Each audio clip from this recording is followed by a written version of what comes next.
بتاتا ہوں یہ جنگ بدر کیوں ہوئی۔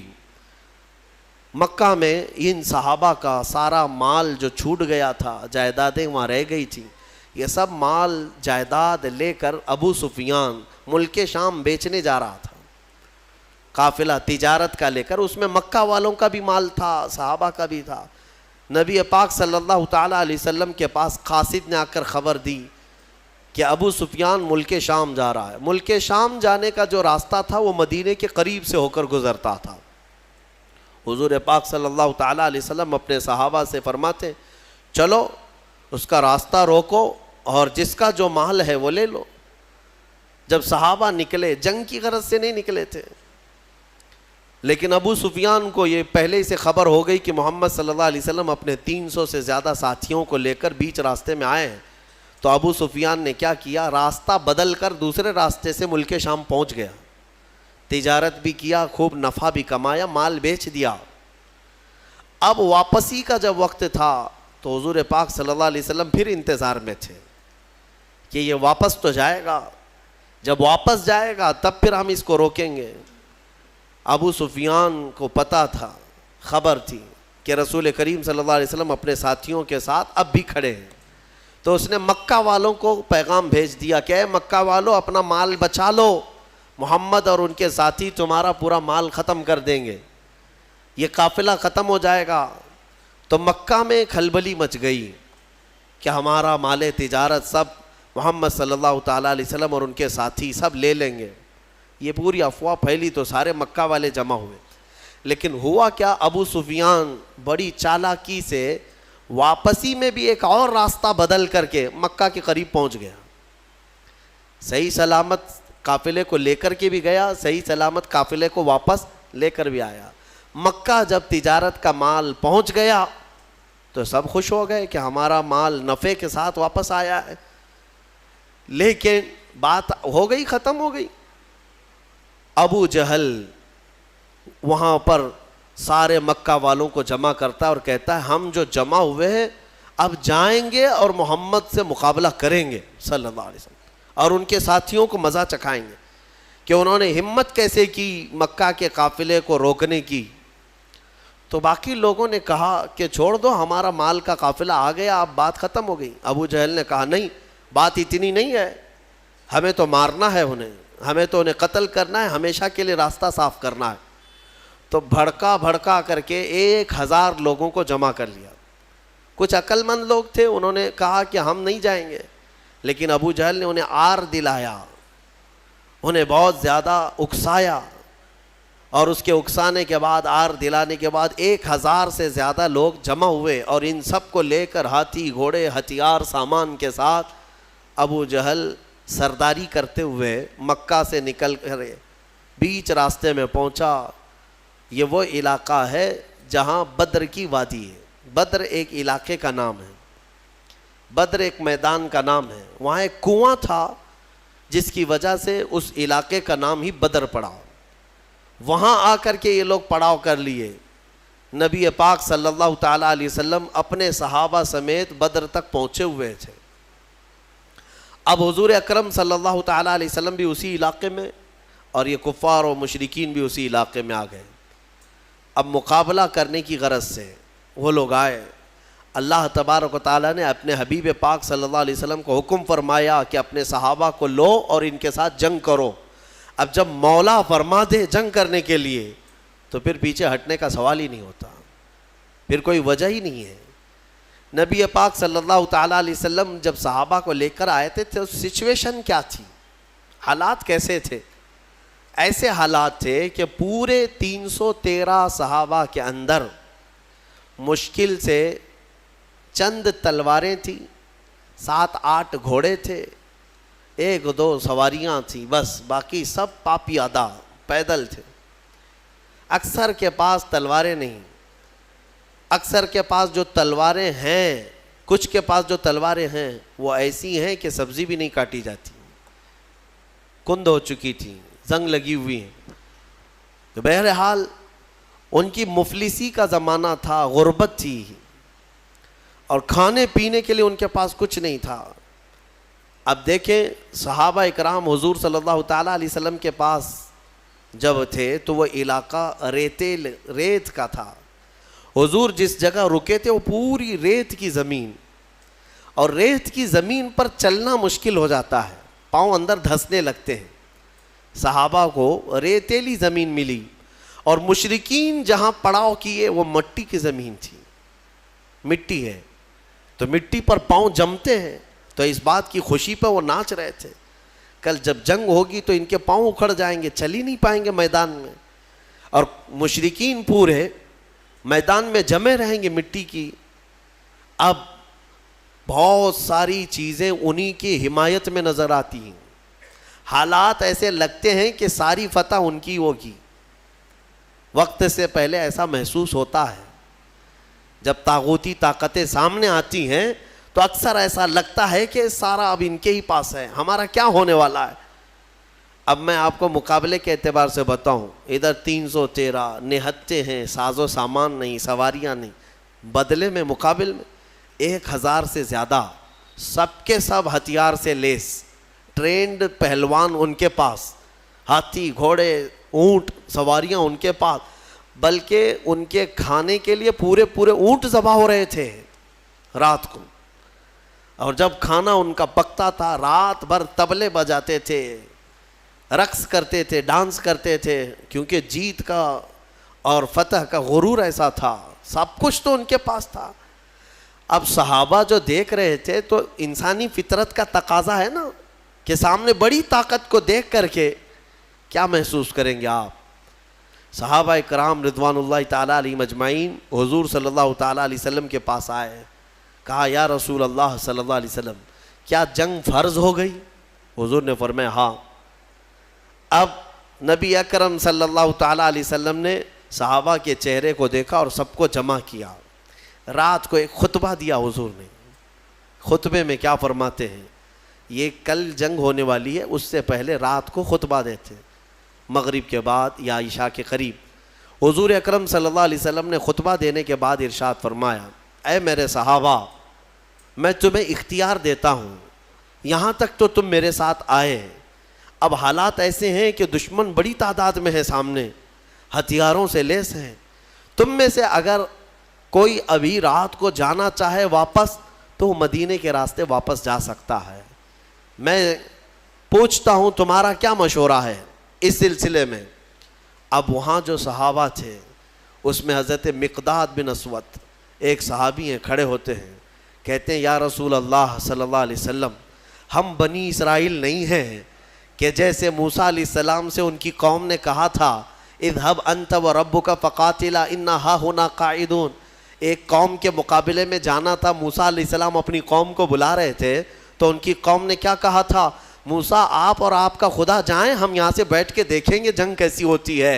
حضرت مقداد کہتے ہیں یا رسول اللہ ہم وہ بنی اسرائیل نہیں ہیں جو اپنے نبی سے کہیں کہ تم اور تمہارا خدا جا کر لڑیں, ہم امت محمدیاں ہیں, ہم آگے بڑھیں گے, اگر آپ کے پسینے کا قطرہ گرے گا ہمارا خون کا قطرہ گرے گا. نبی اکرم صلی اللہ تعالیٰ علیہ وسلم کے بعد صحابہ ایک کے بعد دیگرے کھڑے ہوتے رہے اور پھر کہنے لگے یا رسول اللہ ہمارے ماں باپ, ہمارے اولاد, ہمارے مال و متاع سب آپ پر قربان ہے, یہاں آنے کے بعد پیچھے ہٹنا یہ جوانوں کی شان نہیں ہے. صحابہ کے اندر وہ جوش تھا, وہ جذبہ تھا, نہ صحابہ نے کبھی ہتھیاروں کی طرف دیکھا, نہ تلواروں کا دیکھا, نہ ساز و سامان دیکھا, بلکہ صرف دیکھا محمد ہمارے ساتھ ہیں, رسول پاک صلی اللہ علیہ وسلم ہمارے ساتھ. اب سنو اللہ کے نبی صلی اللہ تعالیٰ علیہ وسلم نے تسلی کے لیے کیا فرمایا.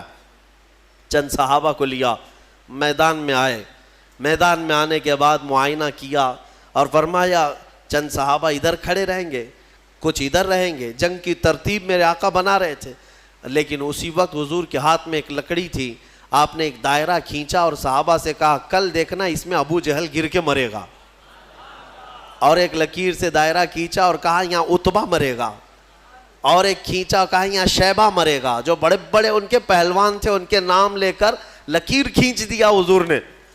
اب صحابہ کرام جانتے تھے یہ لکیر عام لکیر نہیں ہے, دنیا اور زمین و زمان ٹل سکتے ہیں مگر یہ لکیر بال برابر بھی فرق نہیں کر سکتی. حضور پاک صلی اللہ تعالیٰ علیہ وسلم کا یہ فرمان صحابہ کے حوصلے اتنے بلند کر دیا. انہیں پتا تھا اب کل جنگ میں جو بھی ہوگا لیکن اتنا تو طے ہے کہ ابو جہل مرے گا, اتنا تو طے ہے. کیوں؟ غیب داں رسول نے ایک رات پہلے ہی بتا دیا ہے, اور وہ بھی لکیر کھینچ کر بتایا. اب یہ ایک چیز تھی, صحابہ کا حوصلہ بڑھا ہے. جب واپس آئے رات کو, کافی رات ہو چکی تھی, حضور سجدے میں گر گئے اور دعا کرنے لگے. دعا میں جو مناجات اپنے رب سے کر رہے تھے وہ الفاظ کیا تھے؟ اللہ کی بارگاہ میں یوں کہتے, مولا تیرے یہ بندے, عاجز بندے تیرے دربار میں آئے اور سبوں نے اپنی طاقت اور استطاعت کے مطابق اپنی محنتیں پیش کر دیں, میدان تک آ گئے. اب اگر کل تو انہیں فتح نہیں عطا کرے گا, حضور یہ کہہ رہے اپنے مولا سے, اے رب اگر کل تو انہیں فتح نہیں عطا کرے گا, لن تعبد ابدا, پھر قیامت تک تیری عبادت نہیں ہو سکے گی, قیامت تک پھر تیری عبادت نہیں ہو سکے گی. یہ شان محبوبی تھی. حضور اکرم صلی اللہ تعالیٰ علیہ وسلم اپنے رب سے گڑ گڑا کر مانگ رہے تھے. ابھی دعا سے آپ نے سر اٹھایا, بہت تیز بارش شروع ہو گئی.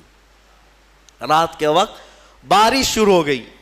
بارش ہونے کے بعد حضور نے اکرم صلی اللہ علیہ وسلم کے لبوں پہ مسکراہٹ آئی اور صحابہ سے کہا, اللہ کی پہلی مدد آ چکی, اللہ کی پہلی مدد آ چکی. صحابہ نے محسوس کیا. کیوں جانتے ہیں؟ اس بارش کا اثر یہ ہے کہ جو ان کی ریتیلی زمین تھی صحابہ کی, وہ مضبوط ہو گئی, اور ان کفار کی مٹی والی زمین کیچڑ سے پھسلنے لگ گئی. اب ان کے گھوڑے پھسلتے تھے, ان کے پیر پھسلتے تھے. اب یہاں صحابہ, ریت میں اگر پانی جم گیا تو ریت مضبوط ہو جاتی, اور یہ ایسی مضبوط ہو گئی کہ اس پر دوڑیں بھاگیں کچھ بھی کریں کچھ فرق نہیں پڑتا. اور ادھر کیچڑ اتنا تھا کہ وہ پیر رکھے تو پھسل کر گر جائیں. تو حضور اکرم صلی اللہ علیہ وسلم نے فرمایا, رات کے وقت اللہ کی پہلی مدد آ گئی. دوسرا دن آیا, یہ 17واں رمضان المبارک ہے. رسول کریم صلی اللہ تعالیٰ علیہ وسلم نے صبح کے وقت صحابہ کی صفوں کو ترتیب دینا شروع فرمایا. اس میں 313 صحابہ اکرام تھے. وہ بڑے خوش نصیب صحابہ ہیں, اور بلکہ وہ بڑے عظیم المرتبت صحابہ ہیں جو رسول کریم صلی اللہ تعالیٰ علیہ وسلم کے ساتھ سب سے پہلی جنگ میں آئے اور اسلام کا پرچم لہرانا تھا. یہ وہ تاریخ ہے جہاں سے شوکت اسلام دوبالا ہو گئی. آج سے اسلام کی عزت میں جو روشنی آئی ہے, یہ ایک الگ تاریخ ہے, ایک الگ تاریخ. اس لیے 17 رمضان المبارک یہ عام تاریخ نہیں ہے. ہاں, یہ تاریخ اسلام کی شان و شوکت کو بلند کرنے والی تاریخ ہے. صبح صفیں ترتیب دی گئیں. جب صفیں لگیں تو میرے عزیزو, حضور پاک صلی اللہ تعالیٰ علیہ وسلم سامنے کھڑے ہیں. ان صفوں میں صحابہ میں ہیں, بچے بھی آئے ہیں, جوان بھی آئے ہیں, بوڑھے بھی آئے ہیں. حالانکہ بچوں پر جہاد فرض نہیں ہے, لیکن کچھ صحابہ جو ضد کر کے حضور پاک صلی اللہ تعالیٰ علیہ وسلم کے ساتھ جہاد میں شریک ہوئے تھے. حضرت معاذ اور معوذ رضی اللہ تعالیٰ عنہما, جن کی عمر 13 اور 15 سال کے بیچ کی تھی, یہ بھی صفوں میں کھڑے ہو گئے حضور پاک کے سامنے. حضور نے انہیں اجازت دی, ان کے شوق کی وجہ سے, ان کے رونے کی وجہ سے. اب جنگ جب شروع ہوئی تو سب سے پہلے حضرت ہوتا کیا تھا, مقابلے میں ایک ادھر سے آتا, ایک ادھر سے آتا, یا 2 ادھر سے آئیں تو 2 ادھر سے, 3 ادھر سے آئیں تو 3 ادھر سے. شروعات تو کفار مکہ نے اس طرف سے بڑے ان کے جو پہلوان تھے ان کو بھیجا. اس میں عتبہ تھا, شیبہ تھا, اور ایک بڑا کافر پہلوان. تو حضور پاک صلی اللہ تعالیٰ علیہ وسلم نے اپنی جماعت میں سب سے پہلے جنہیں اتارا وہ مولا کائنات حیدر کرار تھے. علی مرتضیٰ کو سب سے پہلے میدان میں اتارا. ان کے بعد دوسرے نمبر پر امیر حمزہ رضی اللہ تعالیٰ, تیسرے پر حضرت ابو عبیدہ بن جراح. یہ تینوں اپنے زمانے کے ایسے قوی اور مضبوط لوگ تھے کہ ان کے مقابل میں جلدی کوئی آتا نہیں تھا. لیکن ان تینوں میں سب سے کم عمر حضرت علی کی تھی. حضرت علی کرم اللہ وجہ الکریم کی عمر اس وقت بڑی کم تھی, یعنی تقریباً آپ کی عمر 24 سال کے آس پاس, 24 سے 25 سال کی. جوانی تھی. حضرت علی رضی اللہ تعالیٰ عنہ بھی آئے, حضرت امیر حمزہ, حضرت ابو عبیدہ بن جراح ادھر سے جو مقابل میں آئے تو سب سے پہلے جب مقابلہ ہوا تو حضرت امیر حمزہ رضی اللہ تعالیٰ عنہ کے مقابل میں جو آیا تھا وہ ایک ہی وار میں ختم ہی ہو گیا, اور حضرت علی کے مقابل میں جو پہلوان آیا اس نے لڑنے سے انکار کیا, کہا کہ میں بچوں سے نہیں لڑوں گا, میرے مقابل کا کوئی بڑا آدمی بھیجا جائے, کیونکہ حضرت علی کی عمر چھوٹی تھی. اس نے کہا کہ میں چھوٹی عمر والوں سے, بچوں سے نہیں لڑوں گا. حضرت علی رضی اللہ تعالیٰ عنہ نے اس وقت فرمایا محمد صلی اللہ تعالیٰ علیہ وسلم کے غلاموں کے بچوں سے پہلے نپٹ لے, بڑوں کو بعد میں بھیجا جائے گا. اور وہ کیا نپٹتے, کیا مولا کائنات حیدر کرار کبھی وہ ان کے سامنے کوئی مقابل میں آ سکا؟ یہاں تک کہ خیبر کے جنگ کے موقع پر فرمایا گیا حضرت علی کے سامنے جب مرحب ایسا پہلوان آیا تھا جو 1000 آدمیوں سے تنہا لڑتا تھا, وہ حضرت علی کے سامنے آیا تھا. وہ بھی لوہے کی ٹوپی, اس کی سب سے مشہور ٹوپی تھی لوہے کی, پہن کے رہتا لوہے کا زرہ, اور حضرت علی اس کے مقابل میں آئے. اس وقت حضرت علی کی حالت تو یہ تھی کہ آنکھیں لال ہو گئی تھیں, آشوب چشم کی بیماری تھی اور بخار تھا, بخار بھی ہے اور آنکھیں لال تھیں وہ خیبر کے موقع پر. تب حضرت علی نے مرحب کے ساتھ جو مقابلہ کیا وہ ذوالفقار حیدری, جو تلوار ہے آپ کی, اٹھا کر جو مرحب کے سر پر مارا تھا تو وہ لوہے کی ٹوپی تک 2 ٹکڑوں میں تبدیل ہو چکی تھی. وہ وار کیا تھا, حضرت علی رضی اللہ تعالیٰ عنہ کے وار سے کوئی بچ پائے گا؟ یہاں بدر کے میدان میں بھی جو آیا وہ تھوڑی ہی دیر میں مقابلہ کرتے کرتے حضرت علی کے ایک وار میں اس کی گردن ہوا میں اڑی اور نیچے آئی. یہ وہ منظر تھا جب پیچھے جو صحابہ تھے انہوں نے دیکھا تو بلند آواز سے نعرہ تکبیر بلند کیا تھا اور پورا میدان گونج اٹھا تکبیر کی آواز سے. اسی کو تو اقبال نے کہا تھا کفر دم توڑ دے گا ٹوٹی ہوئی شمشیر کے ساتھ, کفر دم توڑ دے گا ٹوٹی ہوئی شمشیر کے ساتھ, گر تم نکل آ جاؤ ایک بار نعرہ تکبیر کے ساتھ. وہ تکبیر کی آواز وہی تھی جو صحابہ, ان کی تلواریں کیا تھی. اس کے بعد مقابلہ شروع ہوا. شروع میں ایک کے بعد دیگرے ہوتے تھے, پھر گھمسان کی لڑائیاں, یعنی صفوں کی صفیں آپس میں مل جاتی. اب یہ مقابلہ اس قدر سخت ہو گیا کہ دوپہر کے وقت اللہ تبارک و تعالیٰ نے 3000 فرشتوں کو اتارا. قرآن میں اذ تقول للمؤمنین الن یکفیکم ان یمدکم ربکم ب3,000 من الملائکۃ منزلین. حضور صلی اللہ علیہ وسلم دیکھ رہے تھے کتنے فرشتے آئے اور صحابہ سے کہہ رہے تھے اب ڈرو مت, لڑو, کیا تمہارے لیے اتنا کافی نہیں ہے کہ اللہ نے 3000 فرشتے تمہارے لیے اتارے؟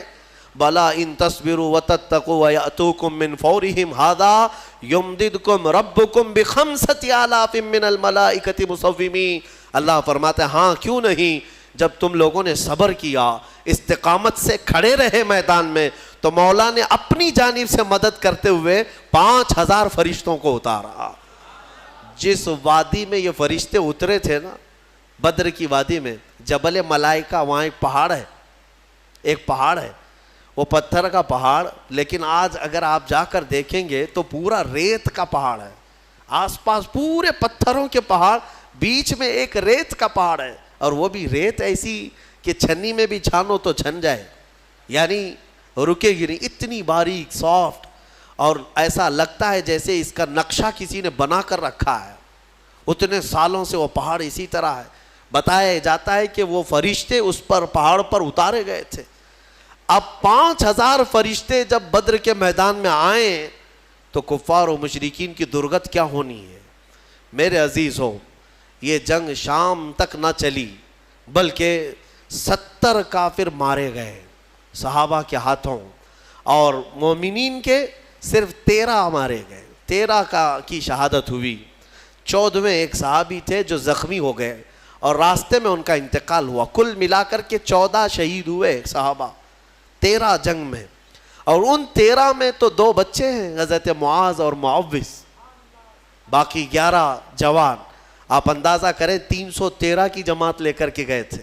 اور 1000 ادھر سے آئے تھے، پھر بھی 70 ان کے مارے گئے، 70 پکڑے گئے قیدی بن کر کے، اور ادھر صرف 13 میں سے اگر جوانوں کو دیکھا جائے تو 11 صحابہ اکرام کی شہادت ہوئی. اور یہ فتح مبین ایسی تھی کہ شام ہونے سے پہلے میرے آقا صلی اللہ تعالیٰ علیہ وسلم میدان میں سجدہ ریز تھے اور یوں عرض کر رہے تھے کہ مولا تو نے اپنا وعدہ پورا کر دیا، مولا تو نے اپنا وعدہ پورا کر دیا، مومنین جمے رہے. میں کہنا اتنا ہی چاہتا ہوں میرے عزیزوں، ایمان والے کبھی اسباب پر بھروسہ نہیں کرتے، خالق اسباب پر بھروسہ کرتے ہیں. ہونا یہی چاہیے کہ تم یہ مت دیکھو کہ تمہاری حیثیت کتنی ہے، تمہاری تعداد کتنی ہے. اگر ایمان والے ہو تو قرآن کہتا ہے کم من فئۃ قلیلۃ غلبت فئۃ کثیرۃ باذن اللہ. اکثر ایسا ہوا ہے کہ چھوٹی جماعتوں کو اللہ بڑی جماعتوں پر بھاری کر دیتا ہے. یہ اس کی قدرت کے فیصلے ہیں. ہم نے آج تک تاریخ میں دیکھا ہے مٹھی بھر جماعت کسی کی ناک میں دم کر کے رکھتی ہے، چاہے وہ وقت کا سپر پاور ہی کیوں نہ ہو. کچھ جماعتوں کے سامنے گھٹنے ٹیکنے پر مجبور ہو جاتے ہیں. یہ حالات آج تک چلے آ رہے ہیں. میرے عزیزوں، اس بدر کی وادی میں میدان میں جو جنگ ہوئی، صحابہ نے اپنی جاں بازیاں پیش کی اور بہت ہی بہادری کے ساتھ وہ حضور اکرم صلی اللہ تعالیٰ علیہ وسلم کے ساتھ کھڑے رہے. اب میں آپ کو بتاتا ہوں، شام کا وقت ہوا، نبی اکرم صلی اللہ تعالیٰ علیہ وسلم اپنے صحابہ کے ساتھ میدان میں آئے. سارے بھاگ چکے تھے، جو بچے ہوئے تھے ساز و سامان سب چھوڑ کر بھاگے. جتنا لائے تھے مکہ سے کھانے پینے کے لیے سب میدان میں چھوڑ کر مکہ بھاگ گئے. 140 تو یہاں رہ گئے نا، باقی سب جان بچا کر بھاگے مکہ کی طرف. اب شام کے وقت جب حضور پاک صلی اللہ علیہ وسلم اپنے صحابہ کی لاشیں جمع کی ہے، شہداء کی، انہیں دفن کیا گیا. اب پھر صحابہ کے ساتھ میدان میں آتے ہیں. صحابہ کہتے ہیں ہم سب سے پہلے ڈھونڈ رہے تھے کہ ابو جہل کہاں مرا ہے، یا عتبہ شیبہ مرے ہیں یا نہیں مرے ہیں. جا کر کے دیکھا تو ابو جہل بھی مرا ہوا پڑا تھا. صحابہ کہتے ہیں ہم نے اس کے مرنے کی جگہ دیکھی تو رات کو کھینچی ہوئی وہ لکیر ویسی تھی، ایک بال بھی باہر نہیں گرا تھا، یعنی ایک انگلی بھی اس کی باہر نہیں تھی، اسی گھیرے کے اندر وہ گر کر مرا ہوا تھا. تم کیا سمجھتے ہو نبی پاک صلی اللہ تعالیٰ علیہ وسلم کو علم غیب نہیں ہے؟ اللہ تبارک و تعالیٰ نے اپنے رسول کو وہ سارے علوم عطا کیے جو نبی پاک نہیں جانتے، سارے علوم اللہ نے انہیں عطا کر دیے. اب عتبہ شیبہ یہ سب مرے ہوئے تھے. جنگ بدر میں کچھ ایسے لوگ بھی تھے جن کے بارے میں حضور پاک صلی اللہ تعالیٰ علیہ وسلم نے بلایا، جیسے حضرت بلال کو بلایا، حضرت بلال حبشی کو بلایا. اور ان کا جو آقا جو تکلیفیں دیتا تھا مکہ میں، امیہ، وہ بھی مرا ہوا تھا، وہ بھی گرا ہوا تھا یا زخمی تھا. تو حضرت بلال کو حضور نے فرمایا بلا کر کے، بلال آؤ اپنے آقا کو مار لو.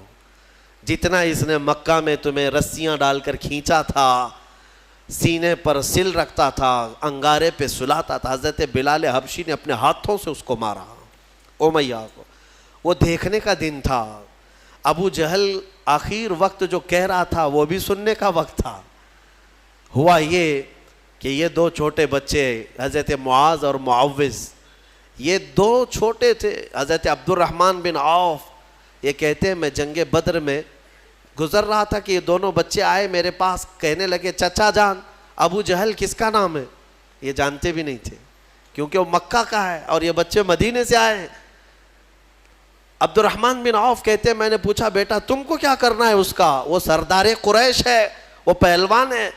ان دونوں بچوں نے کہا سنا ہے میرے مصطفیٰ کو گالیاں دیتا ہے، سنا ہے ہمارے آقا کی شان میں وہ گستاخیاں کرتا ہے. تو حضرت عبد الرحمن بن عوف کہتے ہیں ان بچوں کا جذبہ دیکھ کر کے میں خوش تھا. بات چل رہی تھی، اچانک ابو جہل گھوڑے پر سامنے سے گزر ہی رہا تھا. حضرت عبد الرحمن بن عوف کہتے ہیں میں نے بچوں سے کہا وہ دیکھو وہ جو جا رہا ہے یہی ہے ابو جہل شیطان قریش، یہی ہے جو سارے مکہ میں گستاخیاں کرتا ہے. ابھی حضرت عبد الرحمن کی بات مکمل بھی نہ ہونے پائی تھی کہ یہ دونوں چیل کی طرح جھپٹ پڑے اور دونوں کے ہاتھوں میں تلواریں تھیں. دوڑتے ہوئے گئے, ایک نے گھوڑے کی ٹانگوں پر مارا تو ابو جہل گر گیا نیچے, اور جیسے ہی وہ زمین پر گرا دونوں شہزادے سینے پر چڑھ کر کے بیٹھ گئے. سینے پر چڑھ کر بیٹھے ایسے کہ ایک اس کے ہاتھوں کو جکڑ کر کے سینے پر دبوچ لیا اور دوسرے نے اس کی گردن کو الگ کر دیا. اور جب گردن پر تلوار رکھا, چھوٹے صاحبزادے نے سنا ہے کہ ابو جہل کہہ رہا تھا عربی کے اشعار, وہ شعر شاعری کے لوگ تھے, فی البدی شعر بولتے تھے, مرنے سے پہلے بھی شعر و شاعری کر رہا تھا. کیا کہہ رہا تھا؟ کہتا میں عرب ہوں, میں عرب ہوں. غرور اور گھمنڈ جاتا نہیں ہے. میں عرب ہوں اور میں پہلوان ہوں, مجھے موت سے خوف نہیں, میں موت سے ڈرتا نہیں, میں عرب ہوں اور مکہ کا سردار ہوں. لیکن بات اتنی سی افسوس کی ہے کہ میرے مقابل کا پہلوان مجھے نہیں مار رہا ہے, میرے مقابل کا پہلوان مجھے نہیں مار رہا ہے, چھوٹے لوگوں سے مر رہا ہوں, اتنا افسوس ہے, باقی مرنے کا مجھے خوف نہیں. اب اندازہ کرو, ان کو مرنا بھی ہے تو بڑے پہلوانوں سے, لیکن مولا کی شان ہی الگ ہے. وہ فرعون کو ہلاک کرتا ہے تو پانی سے, نمرود کو ہلاک کرتا ہے تو مچھر سے, ابرہا کو ہلاک کرتا ہے تو چڑیوں سے, ابو جہل کو ہلاک کرے گا تو بچوں سے. یہ اس کی شان ہے. ہاں, بڑے بڑے دشمنوں کو چھوٹی طاقتوں سے ہلاک کرتا ہے. انشاءاللہ العزیز یہ جتنی طاغوتی طاقتیں آج بھی حکومت اور تخت کے نشے میں ناچ رہی ہیں, انتظار کرو اللہ رب العزت کی جب پکڑ آئے گی, ہلکی چونٹیوں سے مولا انہیں ہلاک و برباد کرے گا. ویسے تو یہ آئی گیا ہے وائرس جو نظر بھی نہیں آتا, یہ گردن میں جاتا ہے کہ دماغ میں جاتا ہے, پتہ نہیں کتنے ویریئنٹ لے کر کے آ رہا ہے. ہاں, ہر مہینے نئے نئے گھونگھٹ اوڑھ کر کے آتا ہے یہ کورونا, دیکھ بھی رہے ہیں آپ. ہاں, ہر مہینے نئی نئی دلہن ہے, اس کے نئے نئے جلوے ہیں. ہاں, فرسٹ ہو گیا, سیکنڈ ہو گیا, تھرڈ ہو گیا, فورتھ ہو گیا, ابھی سیریز آنے باقی ہیں. اس لیے کہ کیڑا بڑا شاطر ہے, بڑا شاطر ہے, نئے نئے لباس پہن کر کے آتا ہے اور نئے نام کے ساتھ آتا ہے. میں کیوں کہہ رہا ہوں؟ اس لیے کہ اگر مولا تبارک و تعالیٰ ہلاک کرنے کے لیے اس ہلکے سے کیڑے کو بھیجا ہے تو بڑی بڑی طاقتیں بھی ان کیڑوں کے ذریعے سے ختم ہو جائیں گی, ہلاک ہو جائیں. اور آپ کو پتا ہے قیامت کے قریب یاجوج ماجوج آئیں گے, پتہ ہے نا, حدیث پاک ہے. یاجوج ماجوج دو آدمی نہیں ہیں یہ کہ ایک یاجوج, ایک کا نام یاجوج ہے, دوسرے کا نام ماجوج ہے.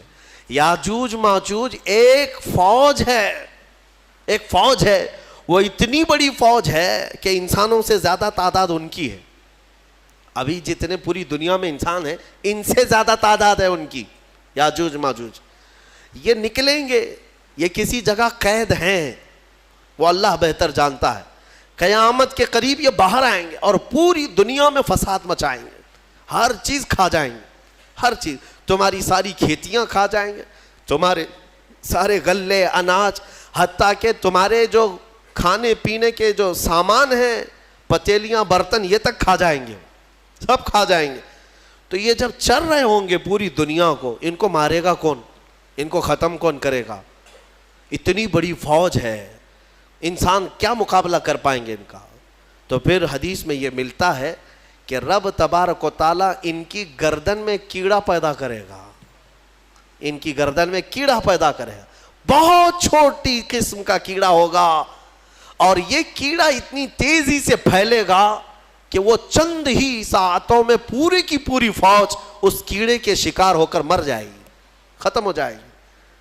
یہ وائرس کا جو آج پھیلنے کا آپ دیکھ رہے ہیں, اس سے زیادہ تیز وہ پھیلے گا. اور میں یہاں پر یہ کہنا چاہتا ہوں, اتنی بڑی فوج کو اگر ایک ہلکے کیڑے سے مولا تعالیٰ ختم فرمائے گا تو اس کی پکڑ کو سمجھو. آخر بات میں یہ کہنا چاہوں گا, ایک سوال آتا ہے کہ اگر اللہ تبارک و تعالیٰ اصحاب بدر کی مدد فرما رہا ہے فرشتوں کے ذریعے, اس کے ایک فرشتے کی طاقت اتنی ہے کہ اگر وہ اتر کر صرف آواز لگا دے تو پوری شعیب علیہ السلام کی قوم ہلاک ہو گئی. ایک فرشتے نے چیخ مارا تھا, پوری قوم ہلاک ہو گئی.